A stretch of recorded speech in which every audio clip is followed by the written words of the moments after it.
Hello అందరికీ welcome back to Anu KR blogs. నేను మీ అనురాధ.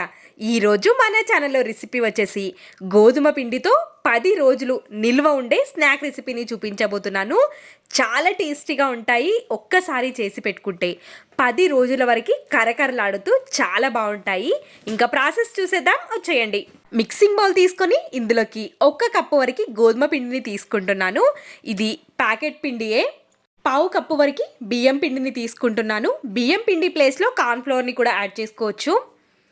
ఒక చిన్న సైజ్ ఆలూని వీలైనంత సన్నగా తురుముకొని తీసుకుంటున్నాను. చూస్తున్నారు కదా, ఈ విధంగా సన్నగా తురుముకొని ఒక్కసారి కడిగేసుకొని తీసుకుంటున్నాను. ఇప్పుడు ఇందులోకి ఒక రెబ్బ కరివేపాకుని సన్నగా తరుక్కొని తీసుకోవాలి. కొత్తిమీరని కూడా కట్ చేసుకొని తీసుకోవాలి. 1/2 టేబుల్ స్పూన్ వరకు కారం, పావు టేబుల్ స్పూన్ వరకు పసుపు, రుచికి సరిపడా సాల్ట్ని వేసుకోవాలి. మంచిగా రుచిగా రావడం కోసం ఇందులోకి 1 స్పూన్ వరకు నువ్వులని యాడ్ చేసుకుంటున్నాను. నేను 1 స్పూన్ వరకు కలోంజీ సీడ్స్ని తీసుకుంటున్నాను. వీటన్నింటినీ ముందుగా ఆలు మొత్తం కలిసిపోయే విధంగా ప్రెస్ చేసుకుంటూ కలుపుకొని తీసుకోవాలి. ముందుగానే వాటర్ వేసి కలిపామంటే ఆలు అనేది ముద్దలు ముద్దలుగా ఉండిపోతుంది. కాబట్టి మొత్తం ఆలు మిక్స్ అయిపోయిన తర్వాత కొద్దిగా వాటర్ని వేసుకుంటూ పిండిని సాఫ్ట్గా ఉండే విధంగా కలుపుకొని తీసుకోవాలి. ఈ విధంగా ఒక ముద్దలాగా చేసేసుకొని ఒక 2 నిమిషాల పాటు మర్దన చేసుకొని ఈ పిండిని మనం 2 భాగాలుగా విడగొట్టుకొని తీసుకోవాలి. ఇందులో నుంచి ఒక పార్ట్ని తీసేసుకొని ఫ్లోర్ పైన కానీ చపాతీ పీట పైన కానీ పొడి పిండి సహాయంతో చపాతీలాగా వీలైనంత సన్నగా చేసుకొని తీసుకోవాలి. మీరు ఒకవేళ మందంగా చేసుకున్నట్టయితే మనం చేసుకునే రెసిపీ మెత్తగా వస్తుందని గుర్తుంచుకోండి.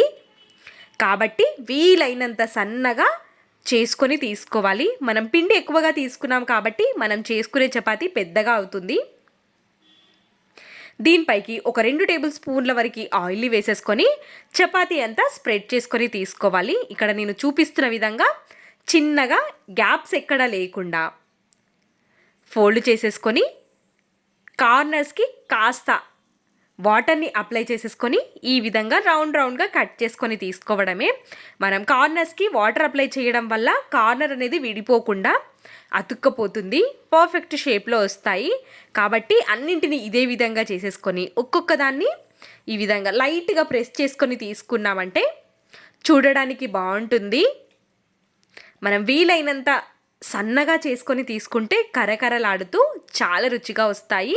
మందంగా చేసుకున్నట్టయితే అంత కరకరలాడుతూ రావు. ఈ విధంగా గ్యాప్స్ ఎక్కడ లేకుండా మంచిగా రోల్ చేసేసుకొని కార్నర్స్కి కాస్తంత వాటర్ అప్లై చేసి పిండిని అతికించుకొని తీసుకోవాలి. ఇప్పుడు చాకుతో ఈ విధంగా కట్ చేసుకొని తీసుకోవచ్చు. అన్నింటిని ఇదే విధంగా చేసేసుకొని రెడీగా ఒక గిన్నెలో వేసుకొని పెట్టుకున్నామంటే డీప్ ఫ్రై చేసుకోవడానికి అనుకూలంగా ఉంటుంది. ఎక్కువ టైం పట్టదు. తక్కువ టైంలోనే ప్రిపేర్ చేసుకునే ఈ స్నాక్ రెసిపీ మీకు కూడా తప్పకుండా నచ్చుతుంది. ఈ విధంగా అన్నింటినీ కట్ చేసేసుకొని నెమ్మదిగా, మరీ గట్టిగా కాకుండా నెమ్మదిగా ప్రెస్ చేసుకొని తీసుకోవాలి. నేను ఇక్కడ ఆయిల్ని రెడీగా పెట్టుకున్నాను. ఆయిల్ మంచిగా వేడిగా ఉన్నప్పుడు లో టు మీడియం ఫ్లేమ్లో పెట్టేసుకొని వీటన్నింటిని వేసుకొని మీడియం ఫ్లేమ్లో మాత్రమే వీటిని వేయించుకొని తీసుకోవాలి. కాస్త టైం ఎక్కువగానే పడుతుంది. మీడియం ఫ్లేమ్లో పెట్టేసుకొని వేయించుకుంటే కరకరలాడుతూ లోపల వరకు వేగి చాలా కమ్మగా ఉంటాయి. ఈ విధంగా మంచి కలర్ వచ్చేంత వరకు వేయించుకొని తీసుకోవాలి. నెక్స్ట్ మిగిలినవి కూడా ఇదే విధంగా ఇంకొక వాయిగా వేసేసుకొని మీడియం ఫ్లేమ్లో పెట్టేసుకొని మంచిగా ఫ్రై చేసుకొని తీసుకుంటే 10 రోజుల వరకు నిల్వ ఉంటాయి. ఒక డబ్బాలో స్టోర్ చేసుకొని పెట్టుకుంటే పిల్లలకి స్నాక్ కూడా వీటిని ఇవ్వచ్చు. చాలా బాగుంటాయి. 10 to 15 మినిట్స్లోనే ఈ రెసిపీని మనం ప్రిపేర్ చేసుకోవచ్చు.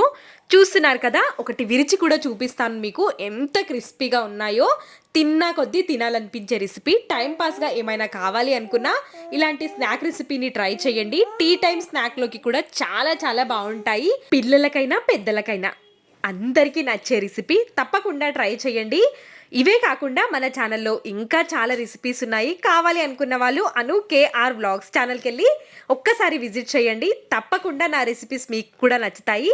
వీడియో నచ్చితే please like, share and subscribe. Thanks for watching. Bye bye.